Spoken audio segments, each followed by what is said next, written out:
سعودی ولی عہد نے ایرانی صدر کو اپنی مکمل حمایت کا یقین دلا دیا۔ محمد بن سلمان نے خطے کی موجودہ صورتحال کا سبب اسرائیل کو قرار دے دیا اور قطری صدر شیخ تمیم بن حمد الثانی کی جانب سے ایران پر اسرائیلی حملے کی مذمت کی گئی۔ فون پر رابطے میں قطری امیر نے اسرائیلی حملے کو ایرانی خود مختاری کی خلاف ورزی قرار دیا۔ چینی وزیر خارجہ نے ایرانی ہم منصب سے رابطے میں کہا کہ چین ایران کے خلاف کسی بھی قسم کی جارحیت کو ناقابل قبول سمجھتا ہے۔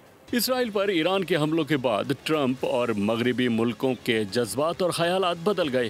جنگ بندی اور ایٹمی مذاکرات کی باتیں کرنے لگے۔ ٹرمپ نے یو ٹرن لے لیا۔ ایکس پر پیغام میں کہا کہ ایران اور اسرائیل کے درمیان آسانی سے مذاکرات کروا سکتے ہیں اور اس تنازع کا خاتمہ بھی کر سکتے ہیں۔ یہ بھی کہا کہ امریکہ کا رات گئے ایران پر ہونے والے حملے سے کوئی تعلق نہیں۔ دوسری جانب فرانس، برطانیہ اور جرمنی نے بھی ایران کو بات چیت کی پیشکش کی۔ کہا کہ مشرق وسطی میں کشیدگی کم کرنے کی کوشش کے تحت ایران کے ساتھ اس کے جوہری پروگرام پر فوری بات چیت کے لیے تیار ہیں۔ جرمن وزیر خارجہ وارڈیفل نے، جو اس وقت مشرق وسطی کے دورے پر ہیں، کہا کہ وہ ایران اور اسرائیل کے درمیان جاری تنازع کو کم کرنے میں اپنا کردار ادا کرنے کی کوشش کر رہے ہیں، جبکہ دوسری جانب دہشت گرد ریاست اسرائیل کی جارحیت کے بعد ایران نے نیوکلیئر مذاکرات سے صاف انکار کر دیا۔ کہا کہ اسرائیلی حملے کے بعد بات چیت بے معنی ہو چکی ہے۔